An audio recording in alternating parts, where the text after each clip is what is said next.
السلام علیکم ورحمۃ اللہ وبرکاتہ۔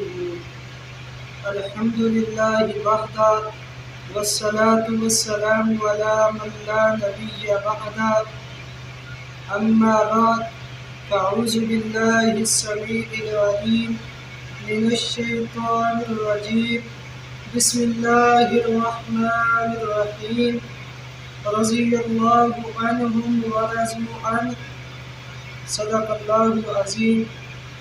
برادران اسلام، آج میں آپ کے سامنے صحابہ کی اہل بیت کے ساتھ محبت بیان کرنا چاہتا ہوں۔ جیسا کہ آپ کو معلوم ہے کہ ہمارے معاشرے میں کچھ ایسے لوگ ہیں جن کے ذہنوں میں یہ بات بیٹھ چکی ہے کہ صحابہ اہل بیت کے دشمن تھے۔ ایسی بات نہیں ہے۔ ایک موقع پر سیدنا ابو بکر صدیق رضی اللہ تعالی عنہ فرماتے ہیں، اپنا ثبوت دیتے ہیں اہل بیت کے ساتھ محبت کیا ہے۔ فرماتے ہیں، صحیح البخاری میں حدیث موجود ہے، والذی نفسی بیدہ، اس ذات کی قسم ہے جس کے ہاتھ میں میری جان ہے، لقرابۃ رسول اللہ صلی اللہ علیہ وآلہ وسلم، اللہ کے پیغمبر کی قرابت کی وجہ سے آپ علیہ السلام کے اہل بیت کے ساتھ محبت کرتا ہوں۔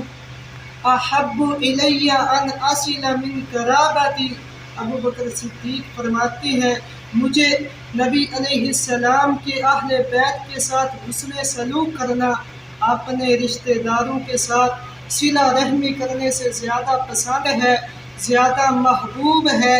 اس سے کیا پتہ چلتا ہے ابو بکر صدیق کی اہل بیت سے محبت تھی۔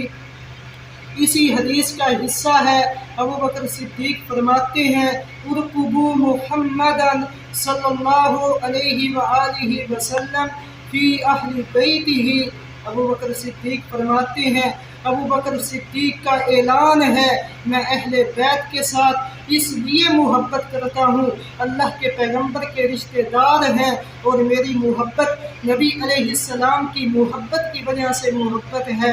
اللہ سے دعا ہے، اللہ مجھے اور آپ کو، جو لوگ اہل بیت کے ساتھ محبت نہیں کرتے، صحابہ کے ساتھ محبت نہیں کرتے، اللہ سے دعا ہے اللہ مجھے اور آپ کو صحابہ و اہل بیت کے ساتھ محبت کرنے کی توفیق عطا فرمائے۔ وما علینا الا البلاغ المبین۔